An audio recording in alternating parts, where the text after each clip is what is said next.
안녕하세요. 올해 30으로 이제 결혼 첫 해를 보내는 여자입니다. 정말 이런 고민할 가치도 없는 일로 골머리 썩은 사람은 이 세상에 아마 저밖에 없을 거예요. 남편은 저보다 2살이 많은 연상입니다.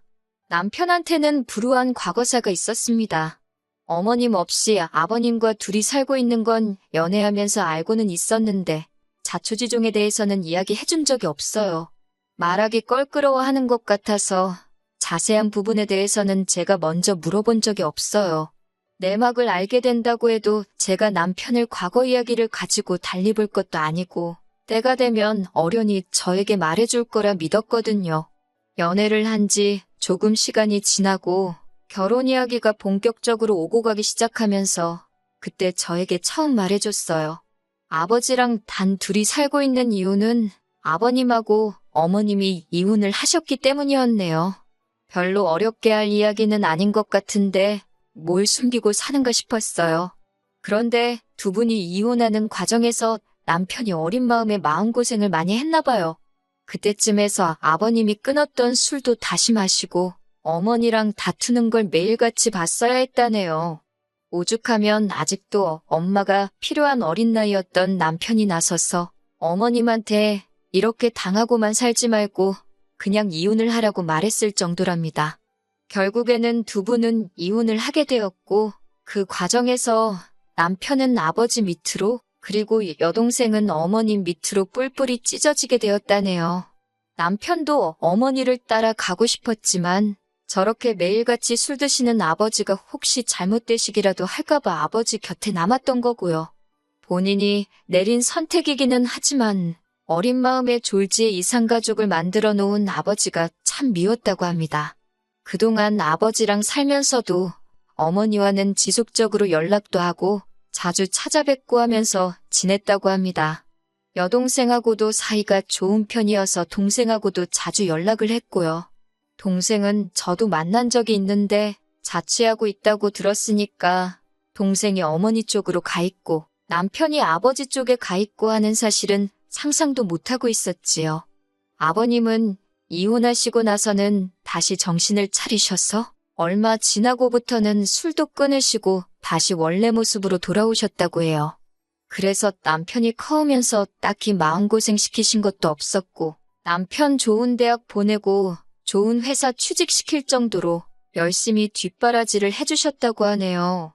하지만 남편은 이렇게 잘해주실 거였으면 왜 술은 다시 마셔서 이혼까지 했어야 했는지 하는 식으로 말하는 거 보니 아버지에 대한 원망이 조금은 남아있는 듯 했습니다. 아버지가 술도 끊으시고 다시 좋은 가장의 모습으로 돌아왔어도 두 분은 다시 합치실 생각이 없었답니다. 남편이 중간에서 엄청 노력했지만 역부족이었다네요. 아무튼 그제서야 저한테 말한 이유는 앞으로 저희가 결혼을 하게 되면 혼주석에는 아버님 혼자 계시게 될 텐데 그래도 괜찮겠냐고 하더라고요. 암만 이혼하셨어도 하나뿐인 자식 결혼식이니 두 분이 다 혼주석을 빛내주신다면 저한테야 더할 나위 없이 좋았었겠지만 그렇게 되지 못한다고 그게 무슨 상관이겠나 싶었습니다. 결혼 이야기가 본격적으로 오고 가고 나서 아버님과 저희 친정부모님 해서 양가 상견례는 이미 마무리가 다 되었던 상황이었습니다. 당시 남편은 아버님과 인사도 끝났으니 어머님이 혼주석에는 계시지 않겠지만 저를 소개하는 게 그림이 맞지 않겠냐며 자리를 한번 만들어도 되겠냐고 허락을 구하더라고요. 이혼하셨다고 해도 여전히 남편의 어머니인 사실은 변함이 없으니 저도 흔쾌히 그러기로 했어요.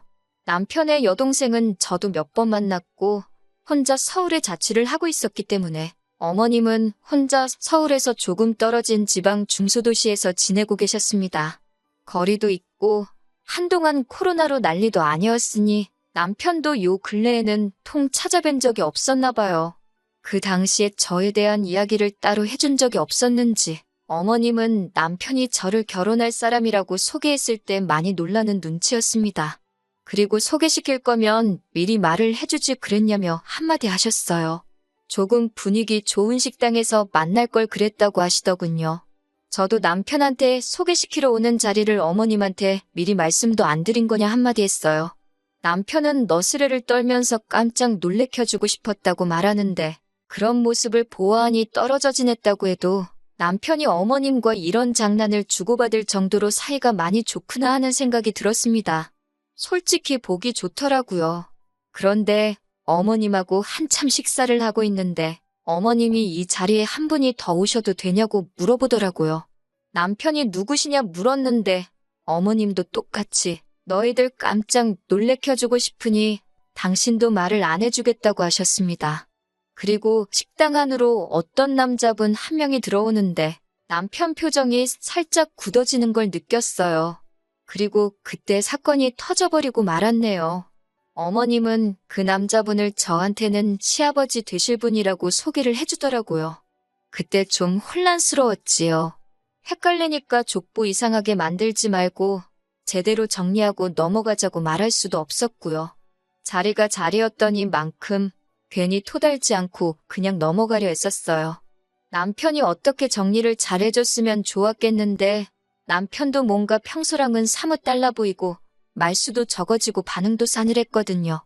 어머님이 식사도 다 끝났으니 조용한 데로 옮겨서 이야기나 더 나누자고 하시는데 남편이 급한 볼일이 있다고 하면서 자리에서 벌떡 일어났습니다. 돌아오는 길, 차 안에서 남편은 전에 없던 표정을 하고 있었어요.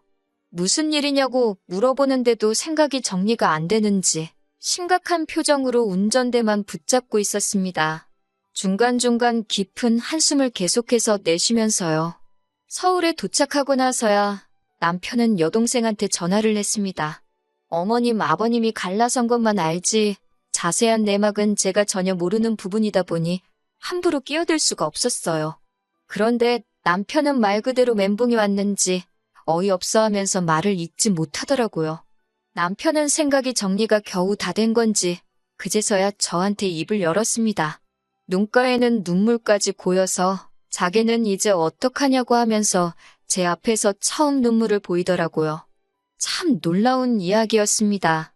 아버님하고 어머님이 이혼할 때쯤에서 아버님께서 술 취해서 항상 어머님한테 폭언을 하며 언급하던 사람이 있었답니다. 어머님은 말도 안 되는 소리 하지 말라고 했고 아버님은 항상 술에 취해서 그러고 계셨으니 남편 눈에는 그게 다 아버님께서 어깃장을 부리고 있었다고 믿었던 거예요. 그리고 오늘 그 자리에 저희들한테 소개해준 그 사람이 아버지가 항상 어머니와 싸울 때마다 언급하던 그 사람이라는 거예요. 아버님이 술 마시고 부리는 주사와 의처증 때문에 어머니가 도망갔다고 그렇게 믿어왔는데 그게 아니었던 겁니다. 어머님이 다른 남자를 만나고 있던 게 사실이었고 아버님은 그 사실을 견디기 힘들어 끊었던 술을 입에 다시 대기 시작하셨던 거고요. 그렇다고 술을 이기지 못해 가족들한테까지 피해를 끼친 아버님 잘못이 없어지는 건 아니겠지만 남편이 원망했어야 하는 건 아버님이 아니라 어머니였다는 거죠. 동생은 이미 오래전부터 어머니가 그분을 만나고 있다는 사실을 알고 있었답니다. 자기도 이 꼴 저 꼴 보기 싫어서 독립해서 무작정 서울로 상경한 거라고 하고요. 그 과정에서 아버님한테 도움도 많이 받았다고 하네요. 다 알면서도 남편한테 말 안 해준 건? 아버님이 아들 어미 사랑이 저런데 혹시나 마음의 상처라도 받으면 어떡하냐고 비밀로 해달라고 부탁을 했었다고 하더라고요. 여동생 입장에서도 어머니가 진짜 그 사람을 남편이라고 소개할 거라고는 상상도 못했던 일이기에 그냥 그동안 알면서도 아버님 부탁 때문에 남편에게는 쉬쉬하고 있었던 거라고 합니다. 아버님 또한 아들이 상처받는 게 싫어서 남편한테는 따로 해명을 하지 않았던 거였고요. 심지어 어머님이 저한테 시아버지라고 소개해준 새아저씨는 가정이 또 따로 있는 분이라고 하더라고요. 남편 동생 말로는 이혼만 해주면 어머니랑 살림을 합치실 거라고 했다는데 15년 세월 흐르는 동안 아직도 어머님은 이혼까지 해가며 그 집구석에서 첩대접을 받으며 생활하고 있던 상황이었습니다. 남편이 자기가 아버지를 오해했다며 자기는 어떻게 하는 게 좋겠냐고 하더라고요. 평생을 그렇게 알고 지내왔는데 자초지종을 알게 된 정신적인 충격이 너무 커 보였어요. 그 충격의 크기가 얼마나 큰지 제가 감히 가늠할 수조차 없겠죠. 달리 다른 말은 못하겠고 아버님한테 이제부터라도 잘하면 되는 거라고 했습니다. 아버님이 비밀로 하신 것도 나름의 이유가 있지 않았겠느냐고요. 뒤늦게라도 오해가 풀렸으니 더 다행인 거고 그게 우리 결혼하기 전이라서 더 다행인 거라고 남편을 다독여줬습니다. 남편도 생각했던 것보다 금방 털어내고 일어났어요. 자기가 마음고생한 게 힘들어한다고 없어진 것도 아니고 말이죠. 남편은 남편 나름대로 여기까지 와서 돌이킬 수 없으니 그냥 여태껏 해왔던 만큼 하고 늦게나마 아버님께 더 많은 효도를 하는 걸로 마음 정리를 한 것 같더라고요. 솔직한 마음에 남편이 어머님에게 미련을 두는 것부터가 이해가 가질 않았습니다. 여태껏 해온 만큼 한다는 말이 도무지 이해가 가지를 않았어요. 몇 번이고 아들한테 진실을 말할 기회가 있었는데 그동안 이런 방구도 없다가 정말 말도 안 되는 타이밍에 사실은 당신이 바람핀 게 맞다고 충격 고백을 해버린 거잖아요. 하지만 남편 마음에 내심 어머님이 불편해지기는 한 것 같더라고요. 물어보지는 않았지만 그 뒤로 어머님께 따로 연락을 드리거나 한 적은 없는 것 같았어요. 그런데 어느 날 저한테 어머님으로부터 연락이 오게 되었습니다. 결혼 준비는 잘 되고 있느냐 하는 안부 전화인 줄 알았어요. 혼주석은 아니더라도 하객으로 오시기로 했으니, 그런데 남편이 통 연락이 없으니 결혼식 날짜도 언제인지 모르고 궁금해서 전화했다 하시더라고요. 문제없이 결혼 준비도 잘 되고 있고 날짜는 아직 안 잡혔으니 잡히자마자 바로 알려드리겠다 대답했습니다. 그런데 어머님이 다짜고짜 저한테 그러는 게 아니라고 하더라고요. 결혼이라는 게 일륜지대사인데 시어머니인 자기가 상황을 속속들이 알고 있어야 한다면서요. 그렇게 잔소리가 이어지다가 결국 저한테 전화한 본론을 꺼내시더군요. 예단은 어떻게 하기로 했냐고 물으시는 거예요. 저는 그 말을 듣고 순간 흠칫했습니다. 다른 남자랑 새살림 차려서 이혼하신 시어머니한테 예단까지 하는 게 맞나 싶었거든요. 제가 말을 잇지 못하고 있으니 자기가 큰 거 바라는 게 아니고 지금 살고 계시는 집이 많이 낡았으니 도배랑 장판이며 간단한 리모델링 정도만 해주면 된다고 하시면서 자기가 견적도 다 받아놨다고 자기 계좌로 500만 원만 보내주면 된다고 하시는 거예요. 어이가 없었어요. 솔직히 예단이나 그런 걸 떠나서 이건 거의 삥 뜯는 거나 마찬가지잖아요? 그래도 남편과 어머님의 관계도 있었고 하니 제가 남편하고 상의해보고 연락을 다시 드리겠다 했습니다. 그런데 어머님은 예단은 원래 여자 쪽에서 해가는 건데 당신 아들과 상의할 필요가 뭐가 있느냐고 하시더군요. 해달라는 대로 해드려야 하나 말아야 하나 솔직히 며칠 고민했어요. 어머님한테 말했기를 남편하고 상의해본다고 했지만 괜히 말했다가 남편이 엄마 편을 들면 그건 그거대로 화가 날 것 같고 그렇다고 남편한테 엄마랑 나랑 둘 중에 하나 정해라고 하는 것 같기도 했거든요. 그런데 혼자 그러고 있어봐야 몇 번을 생각해도 아닌 건 아닌 거거든요. 제가 해줄 것도 아니고 오히려 어머님이 어머님대로 남편한테 저를 이상한 사람 취급하며 전화를 하게 만들 바에 제가 선수 치는 게 낫겠다 생각해서 남편한테 말했어요. 남편은 그 자리에서 딱 잘라서 그걸 왜 해주냐며 해줄 필요 없다고 단칼에 정리를 해주더라고요. 그것도 모자라 바로 어머님한테 전화해서 그건 동생 시집 보내실 때 동생 남편 쪽에 물어서 받으시라 강하게 말하더군요. 제가 왜 이걸 여태 혼자서 고민했나 싶을 정도로 시원하게 말을 해줘서 한시름 놓았습니다. 그래도 평생 연락하며 지내온 어머니인데 팔이 안으로 굽지는 않을까 내심 걱정했었으니까요. 결혼식 얼마 남기지 않고 어머님이 그것 때문에 기분이 상해서 그러신 건지는 모르겠지만 막무가내로 당신이 혼주석에 새아저씨랑 같이 해서 앉아야 쓰겠다고 억지를 부리시기 시작했습니다. 그래도 아들 결혼식인데 엄마가 당연히 혼주석에 앉아야지. 하객으로 부를 생각을 하느냐고 저희 보고도 생각이 짧다고 뭐라 하셨어요. 아버님까지 같이 해서 셋이서 앉아있으면 되는 거 아니냐고 억지를 부리시는데 남편도 이때는 속이 많이 상해 보였습니다. 그래도 어머니 과거 마음에 묻고 아무 일도 없었던 것처럼 살기로 마음먹었는데 들어주기 힘든 요구를 계속해서 해오시니까요. 결과적으로는 어머님의 요구는 받아들여지지 않았고 기어코 어머님은 아들 결혼식에 얼굴도 내비치지 않았습니다. 남편은 덤덤하게 넘어가려고 했지만 많이 아쉬워 보였어요. 아무튼 그렇게 저희는 결혼식을 무사하게 끝마치고 정식으로 부부가 되었지요. 그리고 얼마 전 추석 연휴가 시작하기 얼마 전의 일입니다. 결혼 후에 첫 추석이니 저희가 계획을 세우기를 첫날에는 아버님 댁에서 하루 보내고 둘째 날에는 친정에서 하루 보내고 나머지 날들은 집에서 푹 쉬는 걸로 나름대로 계획을 세우고 있었습니다. 그런데 갑자기 제 전화기가 울리는데 평소와 똑같은 벨소리였는데 그날따라 소리가 불길하게 느껴지더라고요. 안 좋은 예감은 틀리는 법이 없다더니 어머님한테서부터 걸려온 전화였습니다. 결혼 전에는 예단 안 준다고 삐치고 그것 때문에 결혼식도 참석 안 하신 어머님이 하실 만한 말씀은 아니었던 것 같습니다. 이번 추석의 명절 당일날 동생 데리고 같이 내려오라고 하시더군요. 그날은 남편하고 친정에 가기로 정했다고 그래서 못 찾아뵙겠다고 말씀드렸더니 저보고 그러는 거 아니라고 하시면서 양가를 똑같이 챙겨야 한다고 하시더라고요. 양가 똑같이 챙길 거라고 연휴 시작하면 아버님 댁에서 하루 보내고 명절 당일날에 친정에서 하루 보내기로 한 거다 하고 설명을 드렸죠. 그러니까 어머님이 여자는 명절 당일에 친정을 가는 거 아니라고 그러니까 친정에는 명절 다음 날 가고 저희 보고 명절 당일에는 시댁으로 내려오라는 겁니다. 그 집구석이 시댁이라고 하는 것도 어이가 없었지만 더 어이가 없는 말을 이어서 하시더라고요. 첫 명절이니만큼 자기도 며느리가 차려주는 밥 한번 먹어봐야겠고 아들 내외한테 효도도 받아야겠다고 하시면서요. 효도를 계속 강조하시는 걸 보니 내려와서 밥을 해주든 사주던지 하고 용돈까지 달라고 길게 돌려서 하시는 말로밖에 안 들리더군요. 듣고만 있기에는 너무 안타까워서 한마디 했습니다.